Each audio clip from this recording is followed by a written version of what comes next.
Hi everyone, I'm Dave Gaskin and welcome to this artist commentary version of the Colouring Gollum time-lapse video. Starting this one off slightly differently because I've been asked several times in the past to share the Copic colours that I'm using on these cards.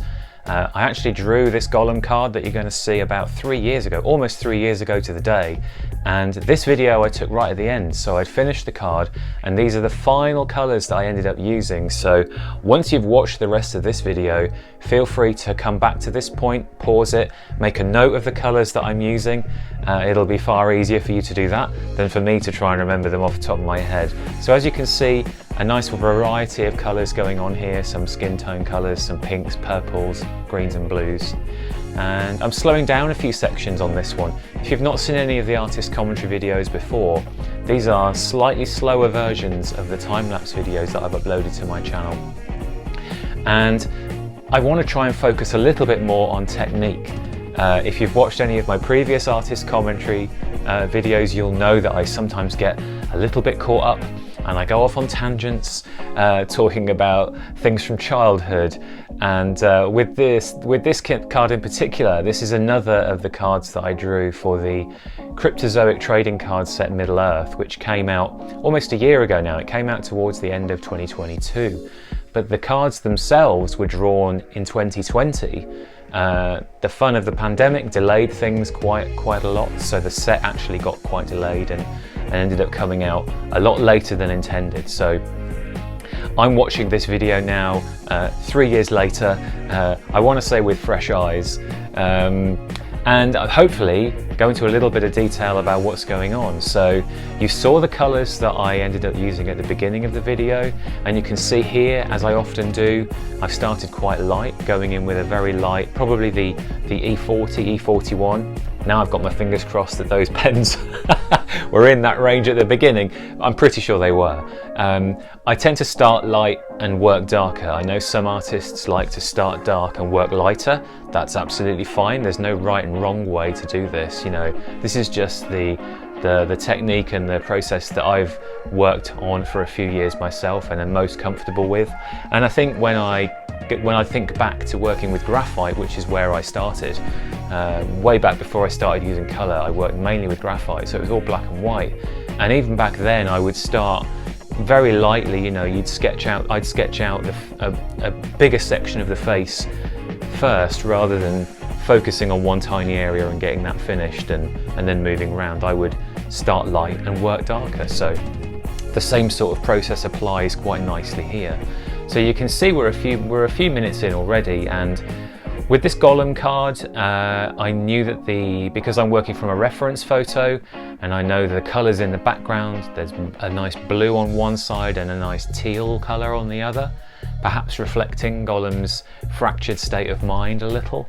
I wanted to try and reflect some of those colours in his skin and on his face. I can't remember the exact colour palette. I tend to, when I'm working from reference, take each reference as a unique thing. So I'm not an artist that has a set colour palette for doing skin tones. I tend to stick for there's a set range that usually I will pick from. I often start with E01, E02, but I'll often, if it needs to be a little bit yellower, I'll move to the E40s, and there's the E50s, and any Copic users will know that there are lots of subtly different sets of colours that you can use for this sort of thing. So rather than using a set palette, I look at each reference as an individual thing and try and match the colours. But in some instances, and I think it applies to this one, I wanted to try and inject a little bit more colour. The films are 20 years old, they still look fantastic, but I think the reference was perhaps a little bit undersaturated. It's been a while, so forgive me for not remembering exactly. But yeah, anyway, I wanted to try and inject some colour. So those blues and the teals in the background, I've kind of gone over them a little bit now with some of the darker shades, but you can still sort of see them. On the side of his neck it's coming through a little bit, and there's purple reflected on his head, and there's that white edge around the side of his head and around his shoulder going down his arm. I've left that almost white. I think there may be a little bit of blue that comes into that area later on. But this is where the background's going in, and I'll often spend a fair amount of time working on the portrait, because that tends to be what I'm doing. I'll work on the face for quite an extended period of time, but then I'll think about putting in a background, because the contrast of a darker background against the lighter face often highlights areas that need to be made a little bit darker, or the colour needs to be bumped up a little bit so that it doesn't get completely overshadowed by the colour of the background, because the background blue here is quite strong.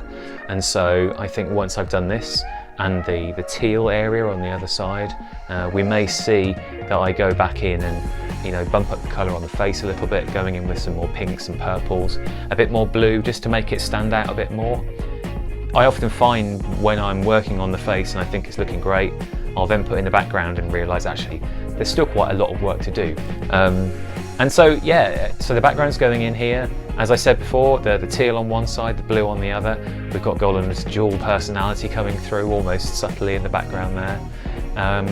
I don't think I've gone in with the white pen, the white ink pen yet. I think that's still to come.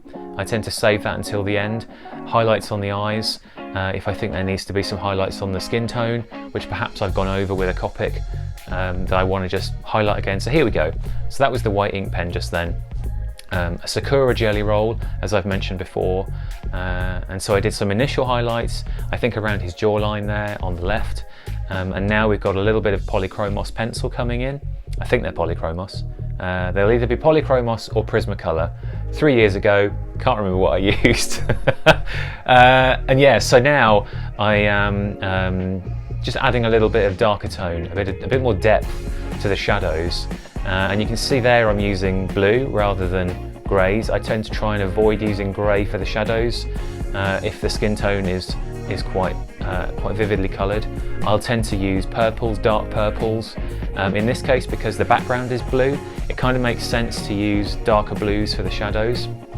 I'm pretty sure there's an entire colour theory lesson that I could learn, but as with most things relating to my artwork, I've kind of just, bumbled along, worked out what works for me, giving me a result that I'm happy with. And so yeah, my art theory is somewhat lacking, so I may be completely bending the rules here. But yeah, so slightly darker tones. I think in the photo of the pens at the beginning, E70, E71, those are pens that I often use for shadows on skin tones where the skin colour is quite natural. And there we have it, that's the finished card. And yeah, this was for a lovely set relating to Middle-earth. If you've not seen my Saruman artist commentary video, feel free to check that out. I think it's the previous video that I posted. I talk a little bit more, going off on a distraction as I mentioned, with my background, growing up in Birmingham, and the link to Tolkien and Middle-earth. So yeah, I hope that video was helpful. Those of you who've been asking for the pen colours, fingers crossed you find that helpful. And yeah, if you like this video, feel free to subscribe. Cheers.